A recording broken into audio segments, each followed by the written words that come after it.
What y'all think about the back-to-backs that Joel and Paul George said they're not doing it? Is that hurting the team or helping the team? Paul George said he not doing it too? Yeah, both of them.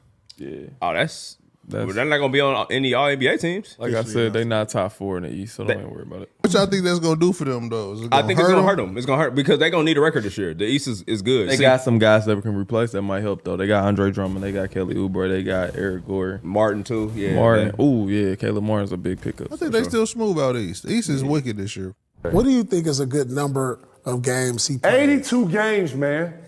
This is what the fucking job calls for. You're not practicing. You're not even playing a whole fucking. You don't play in the summer. Right. I can see if you playing in the summer. You on the playground. You went to the Olympics. Then it's training camp. Y'all do 30 days of fucking tour days. Okay, that's when you get rest. Man, I don't want to hear this shit, man. I don't want to hear none of this shit. Motherfucker can sit out a back-to-backs. Bro. Hey, listen, we done with that comparison of the era shit. We're going to respect this era and what it does, and that's it. Don't compare nobody and none of this shit because I think you can't. If you ain't play, man, listen. I think that's going to hurt Philly. That's going to hurt Philly from not even that, but bro. From a seeding perspective. It's rhythm. One night I got P, next night I ain't got it. You might have to they might put themselves in a position to where they play Boston in the first round. Bro, they're all over the place, real shit. And ain't nobody saying nothing. You know what I'm saying? Ain't nobody holding nobody accountable, bro. So not only are they not gonna practice, they gonna sit out. I ain't got you in 15. Hey, look back to. Welcome back to the Go to Takes channel. In this video, we're going to be talking about the Joel Embiid back-to-back issue. So recently, the Philadelphia 76ers have came out and said that Joel Embiid will no longer be playing back-to-backs. And Joel Embiid pretty much confirmed that by saying in the interview that he will no longer be playing back-to-backs for the foreseeable future for his career. Now, first, I'm going to start with the positive, then we'll go to the negatives.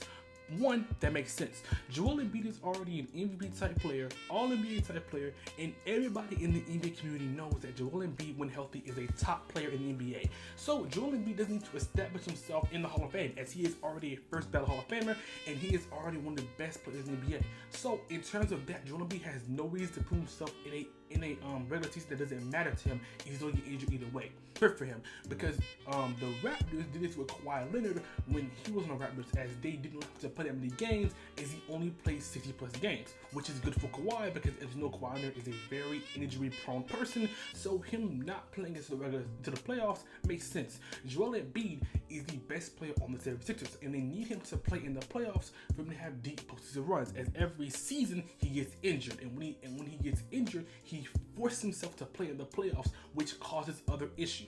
So I'm glad they're taking precautions to have Joel Embiid play in the NBA playoffs, because they need that, as the Eastern Conference is getting way more stacked. You have the Knicks, who just got Mikal Bridges and Karl-Anthony Towns, and are beefing up the team to go against the Boston Celtics. You have the Milwaukee Bucks, who still have Giannis and Dame Lillard, and of course you have the Boston Celtics, who are the powerhouse of the Eastern Conference right now. But here where the negatives come. Joel Embiid not playing back-to-backs to cause an issue, because one, you happen to play on that team named Paul George. Paul George is also an injury-prone type player, and it's not as bad as somebody like Joel Embiid, as most of the time Paul George has had little issues with his knee, and he doesn't be out for the whole season, mostly just months or a couple of weeks. But it's a problem, because Paul George, you cannot rely on a secondary player to be able to lead your team exceptionally when he's also an injury-prone player. That's an issue. So the Sixers came out and said that Paul George will also not be playing that many back-to-backs as well. So you're relying on Tyrese Maxey to carry to him, which I think Tyrese Maxey can do, but it's a problem, because seeding is a thing when it comes to the playoffs, as I think the Sixers will make the playoffs no matter what. I think even if Joel Embiid and Paul George do not play back-to-backs, or they don't play as often, they will still make the playoffs. The Sixers is a very good team. But when you rely on Tyrese Max to lead the helm, the seeding matters. As I think that the Sixers has one of the best matchups against the Boston Celtics, but the Celtics still an exceptional team. So when you're playing them in the first round, that is a challenge for them. And also when you're the fourth or fifth seed, you're not able to have home court advantage, which also is a challenge for them. I brought up the Kawhi analogy when I talk about the positives. Nick Nurse, who is the coach of the Sixers, said that he did this before with Kawhi Leonard. But the difference between Kawhi and Joel Embiid is that Kawhi is the better player, and also Kawhi had an insane run in 2019. We all know Kawhi had to play a very tough team in every single round of the playoffs, and he had to do exceptional things. Against the 76ers, he had to hit a game-winning shot to win the series. Against the Warriors, he had to get lucky and have KD and Klay Thompson not be able to play. He played very tough teams that pushed him to his limit. So the difference between Joel Embiid and Paul George is that I don't know if Joel Embiid can do that. You're putting a process that worked with Kawhi Leonard, who is a better player and is able to do things against his limit that I don't think Joel Embiid and Paul George can do.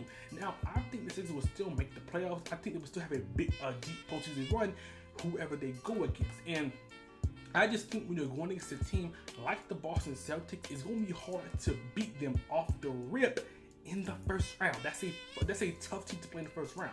Really, the Eastern Conference is getting beefed up as much as it can. So I'm actually glad Joel Embiid is not playing as often. He doesn't need to be. Joel Embiid needs these games.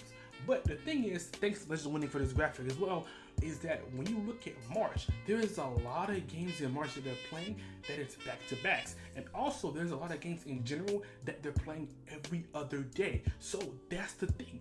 Even though Joel Embiid's not playing back-to-backs with only a one-day rest, that's going to be an issue for Joel Embiid as well. So I think that Joel Embiid is not really competitive in the games in general because the NBA has a lot of back-to-backs every other day games in the 82-game regular season. So I think Joel Embiid is going to play probably 60, maybe 55 games this season, which is not an issue, but you won't be recognized for other accolades. And I said already that Joel Embiid doesn't need to prove himself for these accolades, but for the NBA community, they're going to take this out of context, and that is going to be an issue. Joel Embiid's career, if he does not get it done with the NBA championship and he doesn't play these backs-to-backs, he no longer has these accolades like All-NBA, MVP, Defensive Player of the Year, these accolades that we know he should win, the NBA community is going to take his career out of context and ask, why is this player so great when he didn't have all NBA accolades? And people like me who knows that you don't need those type of all NBAs and you have to play 60 plus games to be able to get these accolades, know that that's a tough thing to do. But Joel Embiid's career by casuals is going to be seen differently than it needs to be, which is not an issue because people who actually watch the game, study the game, know that that's just you being ignorant. But that also is a semi-issue. So what I'm gonna say is that the Sixers have a good plan, but the problem is, can they actually execute?